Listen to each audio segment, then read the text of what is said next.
Hey, welcome to this episode of Happy Today. Today I'm joined by RB, Reckitt. RB is a multinational consumer goods company behind a huge number of hygiene, health and nutrition brands that you'll be aware of, such as Lysol, Dettol, Vanish and Enfamil. And helping deliver on RB's promise to protect, heal, nurture in the relentless pursuit of cleanliness, healthier worlds, sits a global workforce of over 40,000 employees based in more than 60 countries. And RB is currently using ServiceNow and having more than 300,000 tickets annually. So not a very small ServiceNow installation there. Join with me today is Prashant Arora and Andrew Murphy.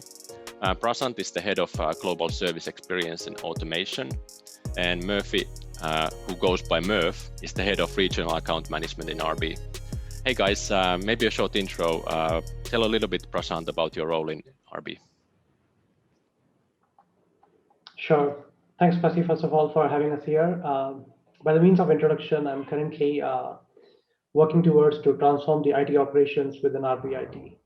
The way we deliver support to our employees across the globe, that is undergoing a kind of a good shift.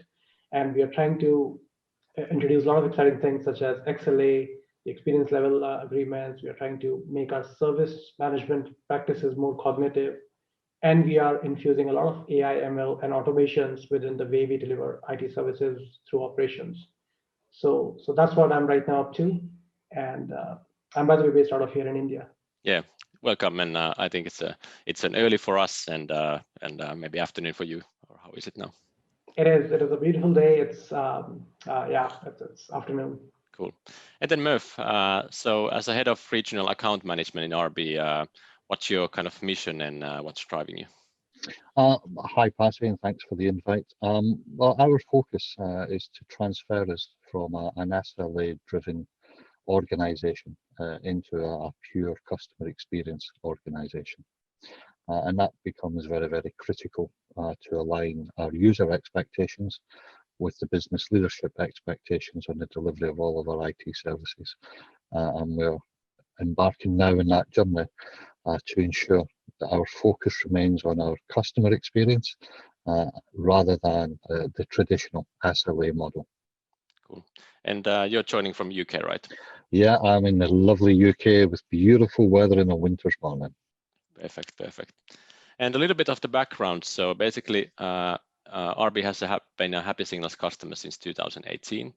And basically in 2019, you really started to use happiness or NPS as the leading indicator for IT development.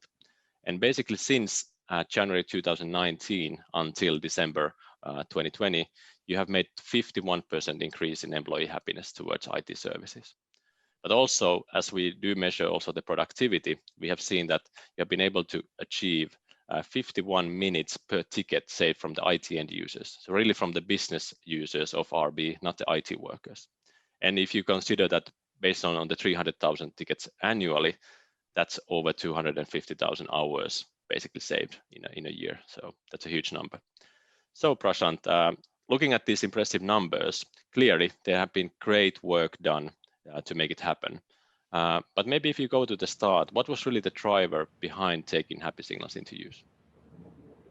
Sure. So, yeah, I mean, if I rewind back to about 2 years or even before, I think the real key driver for us to have a concrete mechanism to understand the voice of customer, really find out what our employees across the globe, how they're feeling about our services. Look, we all have things like CSAT or the typical surveys that we send on at the back of a ticket to end users, and they're expected to revert to those lengthy questions, right?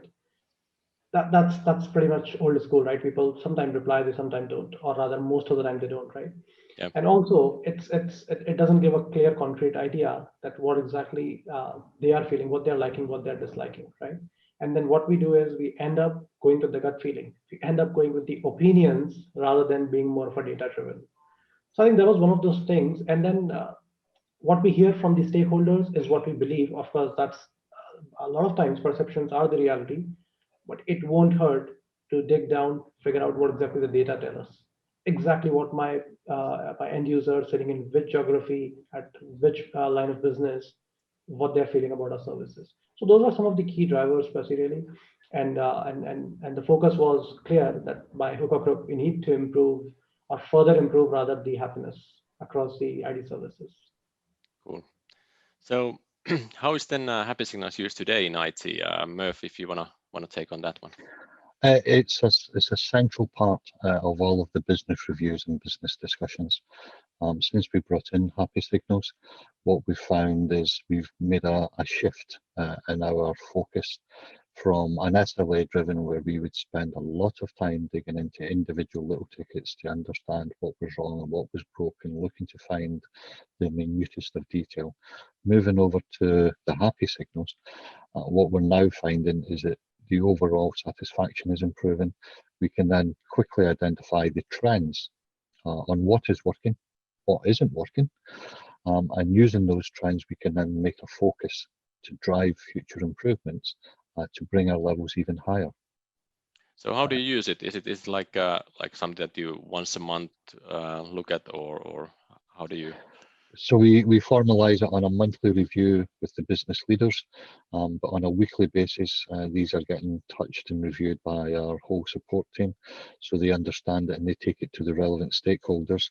And internally within RB, there is great competition to see which area of the business, which region is actually performing better on the Happy Signal scores, which is a great improvement from the old days.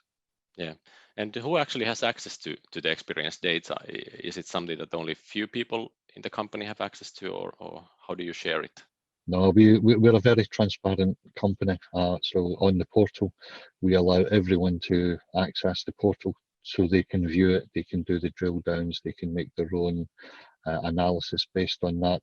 And it's great to be so open and honest about it, rather than being a very hidden world where we take data and we just present it. We encourage the business to go and look at that data and then to come and ask the questions and to challenge us on what they see versus what we're seeing.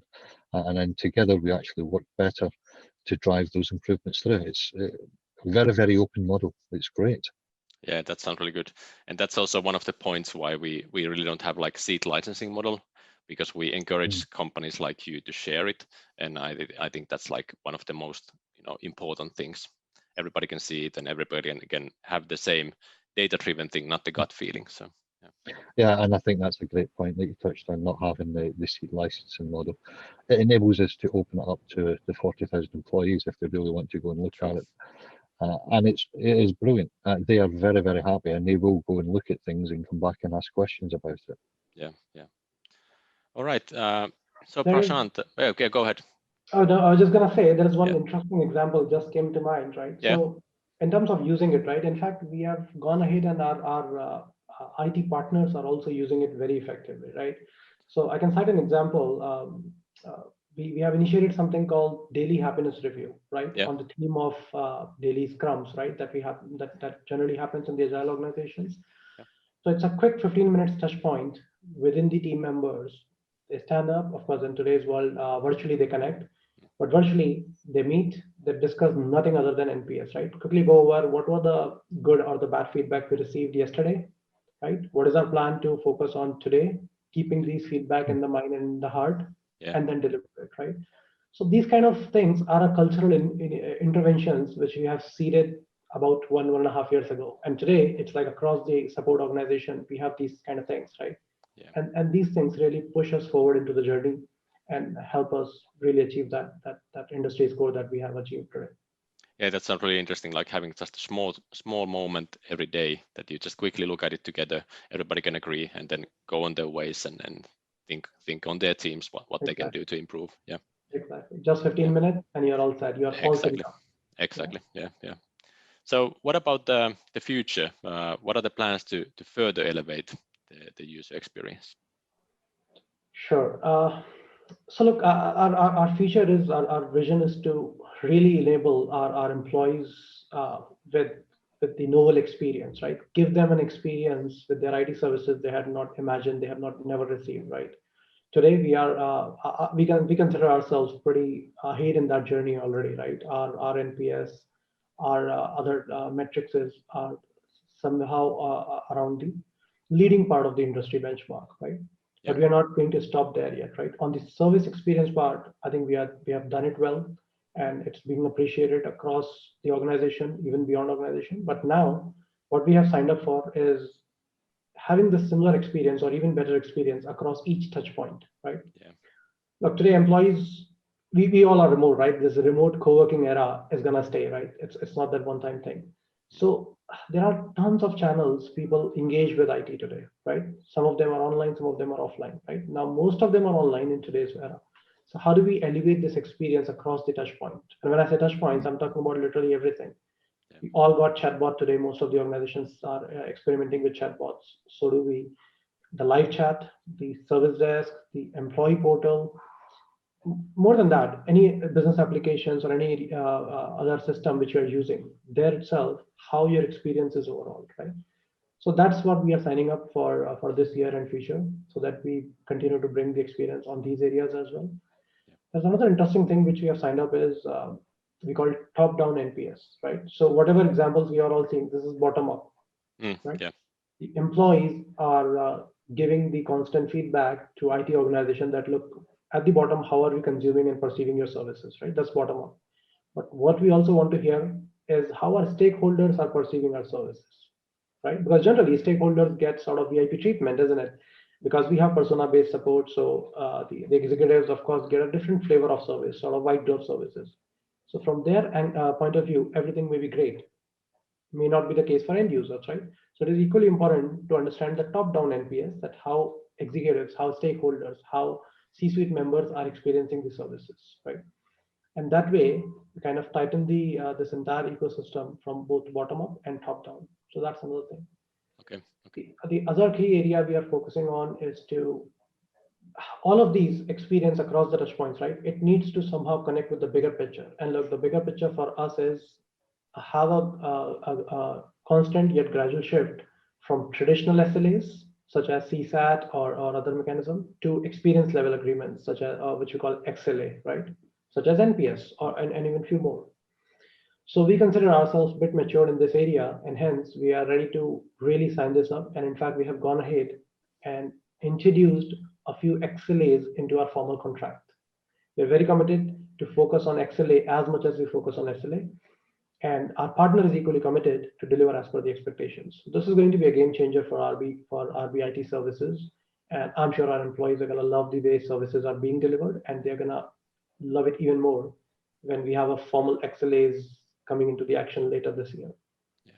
Yeah, and that's a really good approach. I think that you have started first of measuring, starting to understand what the numbers are telling you, and now taking the step from SLAs to XLAs, not trying to jump all the way to XLAs from scratch, but really taking time off this trip, because I think it's also part of this cultural change that I know that you were discussing with our customer success team, that cultural change just takes time. So it's something that you can make easier, like we were discussing earlier, having transparency, having availability for everybody, having certain technology that supports that cultural change that you want to make, but still it does take time. Humans are in a way, and it's always a journey, right? There's no destination in here. It's always a journey, and it's going to be an ongoing journey, and the benefits you keep reaping as you continue to progress with that journey. Yeah. I think that's a good kind of also way to go to how do you actually use Happy Signals with the business stakeholders in different regions. I think most of you have experience on kind of the using the NPS, using the Happy Signals graphs, charts, and the analysis therein. It's key for our business stakeholders.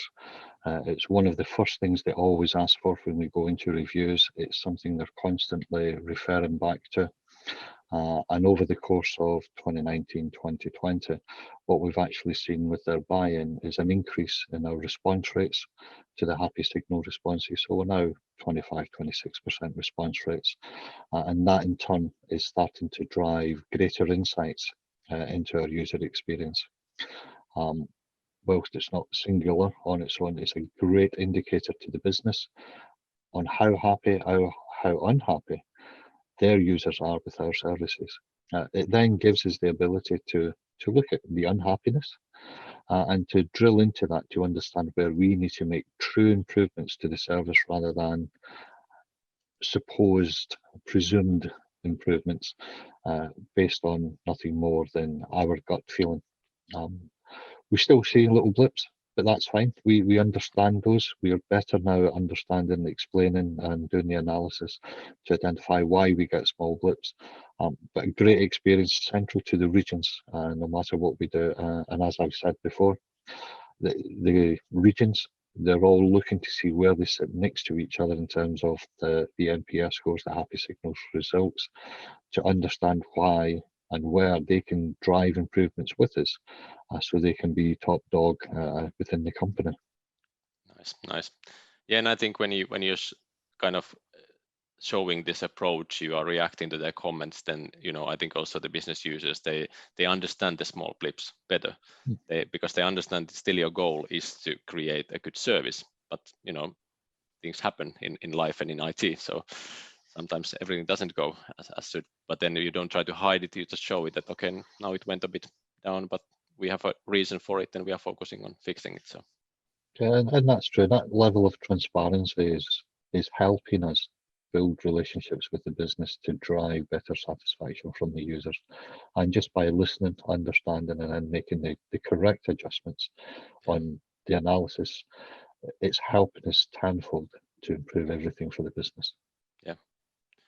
All right, then going a little bit back to the kind of the vision that you have on the novel experiences via XLAs. So how would you, Prashant, deliver to this vision? Sure. So we have taken some cautious steps to really embark on that journey and to deliver to this vision, right? And if I have to explain that, right, look, we are in a journey to become next gen, right? That's how I would put it. In fact, we started calling our IT operations as next gen IT operations, right? It stands for NEO basically. So it's a constant reminder for us that look, we have to become next gen, right? And next gen is where everybody at every touch point has a wow experience, right? Within the organization, everybody loves it. Outside the organization, people talk about us. That's the part where we are trying to get to. Now, recently, what we did is, as a part of all of this philosophy, we recently have introduced a function which has a dedicated focus on service experience. In fact, the function name itself is service experience, and it has the global part and the regional part, right? So this function would have roles such as global service managers, the global service owners, and the regional account managers, right? So this join up synergies are actually help us drive only the service experience part, right? Look, we focus on outcomes, right? Because XLAs are all about outcomes. Yeah. So yes, SLAs are important. Yes, the MTTR, yes, the FCR, and all those metrics are very important. But for a minute, let's just change the focus towards outcome, right? Just to start answering this, so what? And then we all understand, ultimately, if user is happy, it is okay to have a longer MTTR in one-off cases, right? Because ultimately user was happy about it, right? So those kind of interventions we have cautiously taken.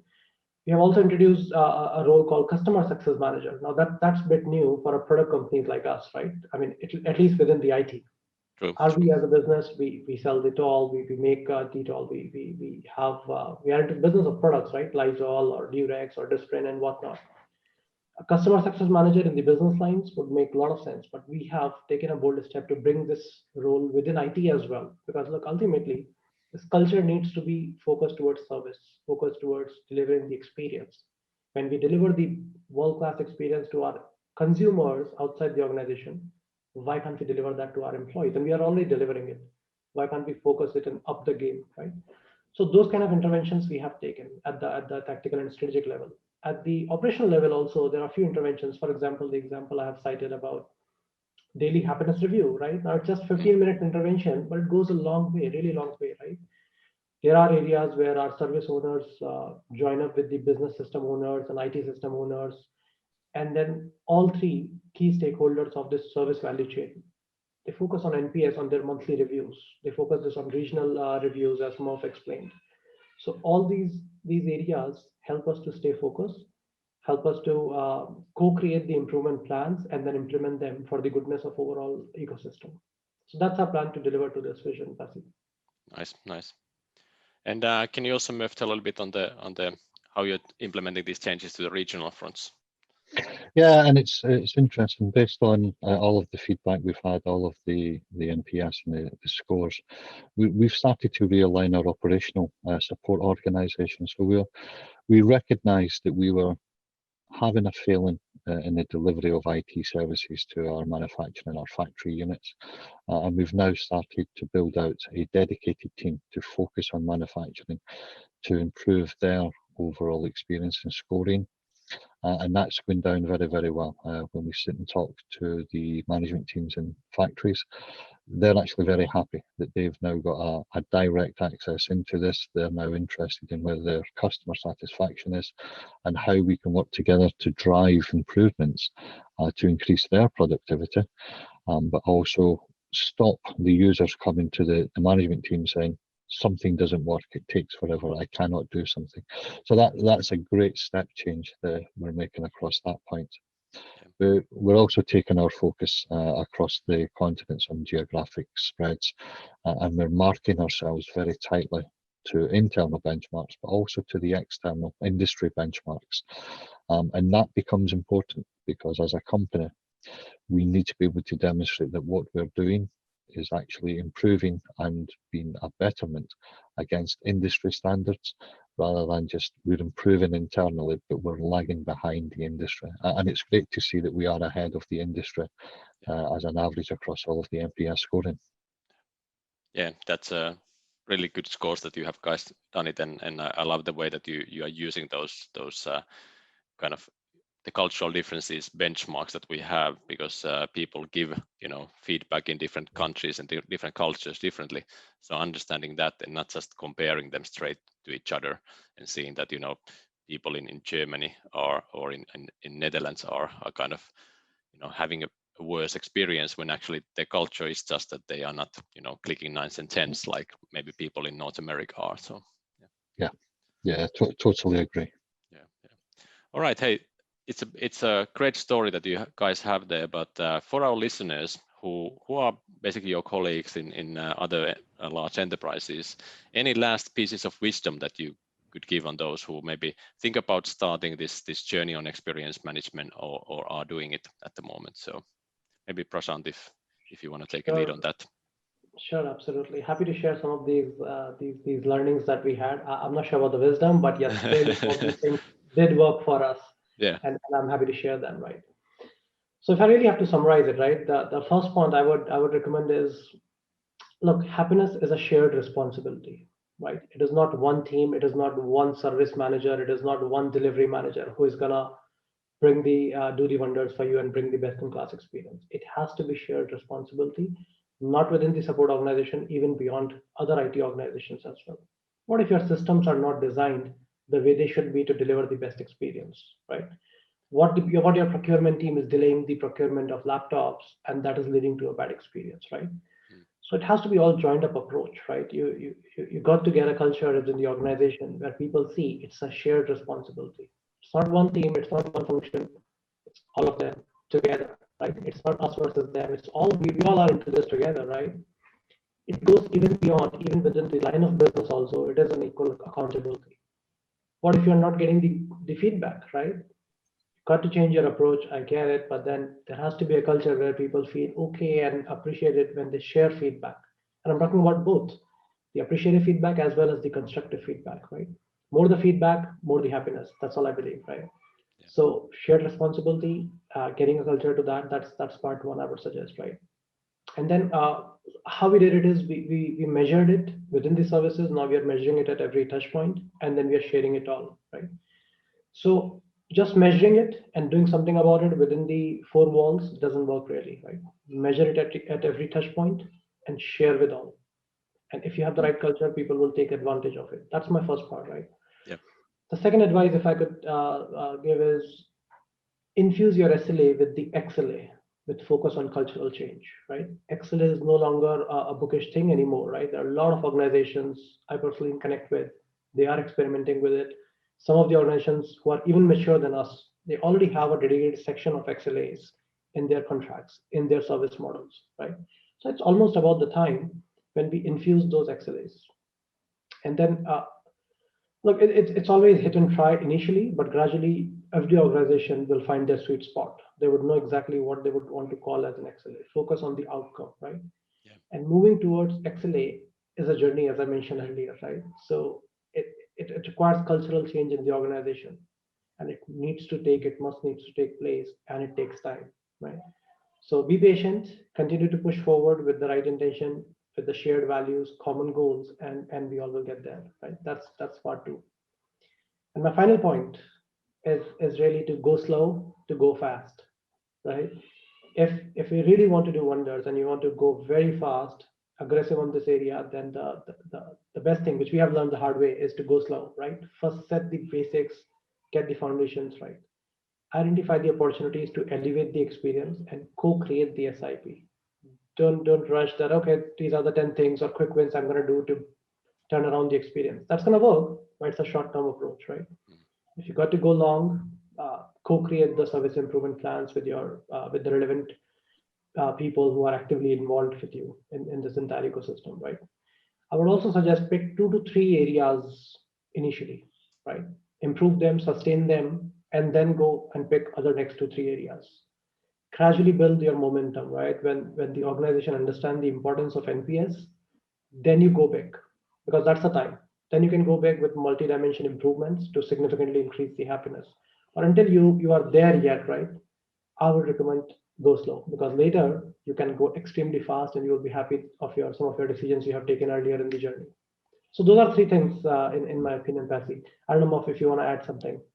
No, I think you've covered it perfectly. And the go slow to go fast is a classic area where many businesses actually fail. They think they have to achieve everything in day one, and they drive very fast, very quickly. Sometimes taking that step back and doing the focus, and then, as you say, to build it as a sustainable improvement, then allows the momentum to actually grow exponentially with the future improvements coming along. So yeah, I would say that's the key takeout that I would say. Yeah, thanks. Those are very practical, and I think they really resonate with many of the other customers that we talk with, and probably with the listeners here. So hey, thank you guys. It's been a very good talk with you. You have a very interesting journey, and I can wait to continue it with you guys. So I'm pretty sure that you probably have already the next customer success meeting somewhere booked in, and hopefully we see big things in 2021 as well. And hopefully it's a bit easier year also for many of us. Yeah. We are absolutely committed to that, Pasi, and we can't wait to share our 2021 story in the coming time with the rest of the world. But look, thanks again for inviting us. I think it was a good conversation. So thank you. Thank you. And Thanks, as we usually end it, stay happy and stay safe. Andrew, thank you. Thank you.